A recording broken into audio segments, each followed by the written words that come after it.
To ఈహా TV. ప్రస్తుతం మనతో పాటు ఉన్నారు అనలిస్ట్ రాహుల్ అయ్యర్ గారు. హలో అండి. హాయ్ అండి. ఒక రకంగా చెప్పాలంటే హీరోయిన్స్ అందరిలోకి రష్మిక గారు కాస్త ముందు వరుసలోకి దూసుకు వెళ్తున్నారు. ప్రతి సినిమా హిట్ అవుతుందిగా. మన చావా కూడా సూపర్ డూపర్ హిట్ అయింది. నేషనల్ లెవెల్లో ఆమె గురించి మాట్లాడుకున్నారు అందరూ. తన యాక్టింగ్కి సంబంధించి చాలా మంచి పేరు వచ్చింది. అయితే తను యాంకర్ పైన సీరియస్ అయ్యారు. యాక్చువల్గా మనం రష్మిక గారు అంత కోప్పడడం ఈ మధ్యకాలంలో చూడలేదు కదా. ఎందువల్ల అంటారు? National crush Rashmika.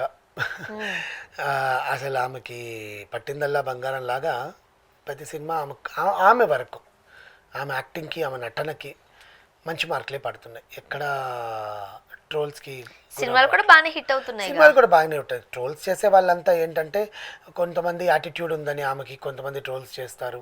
కొంతమంది ఆమె మాట్లాడే మాటలకి ట్రోల్స్ అవుతుంది. ఎందుకంటే అప్పుడు కాంతారా సినిమా విషయంలో కూడా ఆమెకి ఇంటర్వ్యూ ఏదో ఇస్తే ఆ రిషబ్ శెట్టి ఆయన నాకు ఫస్ట్ అవకాశం ఇస్తారని తర్వాత ఇవ్వలేదు అన్నట్టుగా ఏదో వాక్యాలు చేసి మాట్లాడారు. ఇండస్ట్రీకి సంబంధించి కూడా తను ఏదో మాట్లాడేసరికి అప్పుడు సీఎం వాళ్ళు కూడా స్పందించారు.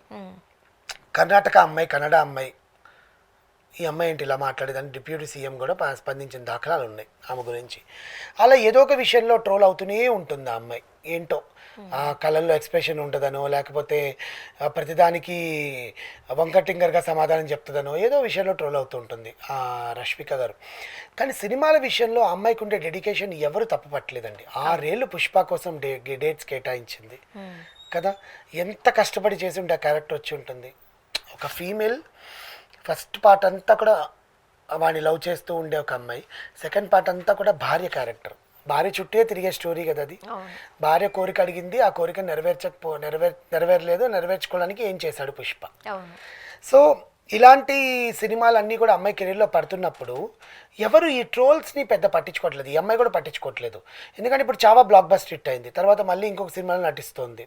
యాక్చువల్గా సికిందర్ మన సల్మాన్ ఖాన్ పక్కన నటిస్తుంది యాక్చువల్లీ. సో ఇలా ఎవ్రీ టైం ఆమె లైమ్లైట్లోకి రావడము, ట్రోల్స్ అవ్వడము, మళ్ళీ తర్వాత సినిమాలు సూపర్ డూపర్ హిట్ అవ్వడము, ఈ ట్రోల్స్ అన్నీ పోవడము. రీసెంట్గా ఇచ్చిన ఇంటర్వ్యూలో ఆమె సినిమా గురించి చావా సక్సెస్ గురించి అడిగినప్పుడు, చావా క్యారెక్టర్ మీకు ఎలా వచ్చింది అని అడిగినప్పుడు, వాళ్ళు నన్ను తీసుకోవడం నాకు అదృష్టంగా ఉందండి. బికాస్ అంత పెద్ద క్యారెక్టర్ నేను చేయడము బరువైన పాత్ర. అది యేసుబాయి క్యారెక్టర్. అమ్మాయి తక్కువ నిడివైనా కూడా బట్ బరువైన పాత్ర యేసుబాయి క్యారెక్టర్. చాలా మంచి పర్ఫార్మెన్స్ ఉన్నట్టే. అవును అవును అవును. అంటే ప్రతి ఒక్కరు మాట్లాడుకున్నారు. అవును, మన అమ్మాయి కళ్ళుల్లోనే ఎక్స్ప్రెషన్స్ ఇచ్చేసింది కొన్ని సీన్స్లో అని చెప్పి చాలా మాట్లాడుకున్నాం మనం. సో అలాంటి అమ్మాయి ఇంటర్వ్యూలో నాకు అలా ఛాన్స్ వచ్చిందండి. వాళ్ళు నాకు పిలిచారు. ఒకవేళ నేను వెళ్ళాల్సి వచ్చినా నేను వెళ్ళి ఆడిషన్ ఇచ్చి ఉండేదాన్ని. నన్ను తీసుకోండి, నాకు తెలిసి ఉంటుంది. Because I want to act in such kind of films. I don't want to stardom to keep myself as a big star. అవకాశాలు నా దగ్గరికే రావాలి, నేనేంది పోయేది అన్నట్టుగా నేను చూడను.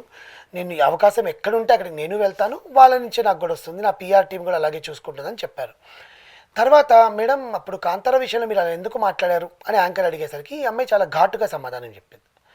అసలు నాది నా పర్సనల్ వ్యక్తిగత విషయం, దాన్ని ఎందుకు పదే తీసుకొస్తున్నారు? ఇంకా మీకు ఏ విషయాలు లేవా మాట్లాడడానికి? ఎందుకు ఆ విషయమే తీసుకొచ్చి నా మనసుని గాయపరుస్తున్నారు? Why you are making very furious this interview? మీరు ఈ క్వశ్చన్ అడుగుతారంటే అసలు నేను వచ్చేదాన్ని కూడా కాదు అని చాలా సీరియస్ అయ్యారంట. నిజమే, అది ఎప్పుడో జరిగిపోయిన దానికి ఆ అమ్మాయి పర్సనల్ ఒపీనియన్ చెప్పింది. ఆ పర్సనల్ ఒపీనియన్ మీద ఇంకా ఎందుకు ట్రోల్స్ చేయడము? అలానే కన్నడలో ఆమె సినిమాలు చేయట్లేదా? మీరు తీసుకోవట్లేదు అంతే. ఇక్కడ బిజీ అయిపోయింది ఆమె. Obviously she is having another 3-4 films in her bucket. అంత ద్వేషించాల్సిన అవసరం ఏముంది ఒక అమ్మాయిని అనేది నా పాయింట్. ఓకే, ఇక్కడ ద్వేషం అని కాదు, కానీ ఇప్పుడు మాతృభాషలో సినిమాలు చేయాలని ఎవరైనా కోరుకుంటారు. అఫ్ కోర్స్ స్టార్టింగ్లో ఉన్నప్పుడు అంత ఆదరణ తనకు రాకపోవచ్చు. బట్ ఒక స్టార్డమ్ వచ్చిన తర్వాత మా దగ్గర చేస్తే బాగుంటుంది అనుకుంటారుగా. అలా అనుకున్నప్పుడు మీరు ట్రోల్ అనేది చేయకూడదు కదా. ఇప్పుడు మా సినిమాలో మీరు యాక్ట్ చేయాలనుకున్నప్పుడు నువ్వెందుకు ఆమె మీద విమర్శలు చేయడం? ట్రోల్ ఇన్ ద సెన్స్ విమర్శలు. ఇప్పుడు ఆ డైరెక్టర్ కానీ ప్రొడ్యూసర్ కానీ అసలు బ్యాన్ చేయాలనుకున్నారు రష్మికని కన్నడ శాండల్వుడ్ నుంచి. కానీ తర్వాత ఆమె గడప హిట్లు పడ్డము, ఆమె మళ్ళీ ఇక్కడ తీసుకొచ్చి పెడితే ఈ క్రేజ్ అక్కడికి యూజ్ అవుతుంది అనుకున్నారేమో. ఆ బ్యాన్ అనేది లేకుండా చేశారు. కానీ ఏ ప్రొడ్యూసర్ అయినా ఏ డైరెక్టర్ అయినా రష్మికని ముందు ఆ క్వశ్చన్ అడిగేటప్పుడు రష్మిక తిరిగి అడిగే క్వశ్చన్ ఏంటో తెలుసా? మీకు అంత ప్రాబ్లం ఉంటే నన్ను ఎందుకు పిలిచారండి అని అడుగుతుంది. అమ్మాయి వర్క్ కోసమే కదా వెళ్తుంది అక్కడికి. వర్క్కి వెళ్ళినప్పుడు నువ్వు వర్క్ గురించి ఆలోచించాలి కానీ పర్సనల్ విషయాలని ఎందుకు తీసుకొచ్చి అడుగుతారు? అది తప్పు కదా. That is what she is telling. అందుకే ఆమె అంత ఫైర్ అవ్వడానికి కారణం కూడా అది. ఇప్పుడు సాధారణంగా ఈ హీరోయిన్స్ అట్లా ఉన్నప్పుడు ఇలాంటి కొన్ని విమర్శలు ఎదుర్కోక తప్పదు.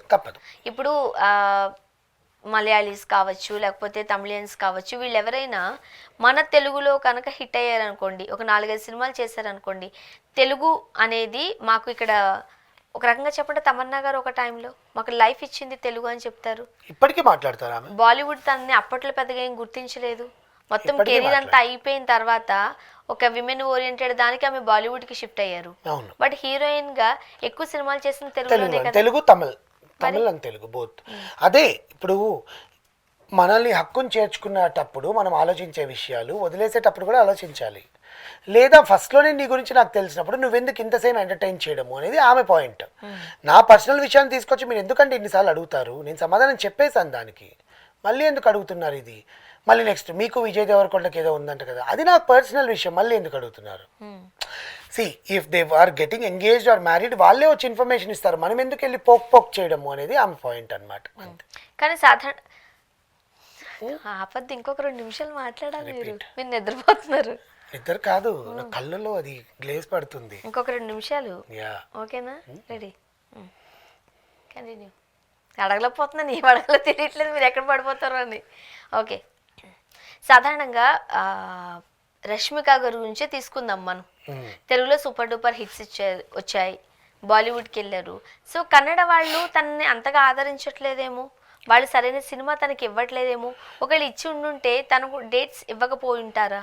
నేను అదే అంటున్నానండి. ఇప్పుడు ఒక ప్రొడ్యూసర్ కానీ, ఒక డైరెక్టర్ కానీ ఒక హీరోయిన్ సినిమాగా తీసుకోవాలనుకున్నప్పుడు, ఆ అమ్మాయి మన దాంట్లో యాక్ట్ చేయాలనుకున్నప్పుడు అమ్మాయి కథ ఎందుకు రాయరు అంటాను. ఇప్పుడు ఎక్కడెక్కడి నుంచో ఇప్పుడు సాయి పల్లవి గారికి ఒక సినిమా రాస్తున్నారు కన్నడలో అని చెప్పారు. అది ఎంతవరకు కరెక్టో మనకు తెలియదు. రష్మిక గారు మన అమ్మాయి భాషలో అమ్మాయి ఇప్పుడు తెలుగు నేర్చుకొని తెలుగు మాట్లాడుతుంది, తమిళ్ నేర్చుకొని తమిళ్లో డబ్బింగ్ చెప్తుంది, హిందీలో తన డబ్బింగ్ తనే చెప్పుకుంది. అలాంటి తన ఓన్ భాషలో తన డబ్బింగ్ చెప్పుకుంటుంది కదా, ఇంకా మీకు ఈజీయే కదా. అమ్మాయికి ఆ భాష అర్థమవుతుంది, ఆ భావం అర్థమవుతుంది, ఈజీగా చేస్తుంది. మీరే సినిమాలు రాయట్లేదు, వీళ్ళకి సరిపడ్డ కథలు అక్కడ తీయట్లేదా? మైట్ బి, అది కూడా అయ్యి ఉండొచ్చు. ఇప్పుడు కన్నడలో కొన్ని సినిమాలు చూడండి, ఎక్కువగా హీరో ఓరియంటెడ్ గానే హీరో చుట్టూరునే తిరుగుతూ ఉంటుంది. హీరోయిన్ కు ఉన్నప్పటికీ కూడా అది కొంచెం వరకునే ఆ కథకి పరిమితం అవుతాయి. ఒక్కొక్క ప్రాంతానికి కొన్ని కథలు అలా సెట్ అవుతూ ఉంటాయి. మేబీ అక్కడేమన్నా జరుగుతుందేమో రష్మిక విషయంలో. అంటే ఆ కథకి ఈ అమ్మాయి ఖచ్చితంగా కావాలి అనుకుంటే తీసుకుంటారు కదండి. ఇప్పుడు ఆ కథకి ఈ అమ్మాయి అవసరం లేకపోతే తీసుకోరు. కానీ నేను అనేది ఏంటంటే ఈ అమ్మాయి గురించి కథలు ఎందుకు రాయరు అని ఈ మైండ్లో ఉంటుంది కదా. ఇప్పుడు హీరో అనుకున్నప్పుడు హీరోయిన్ రష్మిక అయితే బాగుంటుంది, అమ్మాయి క్రేజ్ ఉంది, రష్మిక మళ్ళీ శాండల్వుడ్లో నటిస్తుంది అంటే ఒక క్రేజ్ వస్తుంది. You know natural crush Rashmika. అమ్మాయి ఏ సినిమాలు చేసినా కూడా క్రేజ్ అనేది ఉంటుంది. బట్ ఆ విషయంగా వాళ్ళు ఎందుకు ఆలోచించట్లేదు అని అంటున్నాను, అంతే. చూద్దాం. Thank you so much. నాది అంతే అనేది ఆ పాయింట్కి ఎండ్ అనేది నేను ఎండ్ చేయట్లా. ఆ లైట్ నా కళ్ళల్లో పడుతోంది. ఇది యాంటీ గ్లేర్ కదా, నాకు ఇంకా లోపలికి ప్రశ్నలు అడుగుతా నేను ఎక్కడ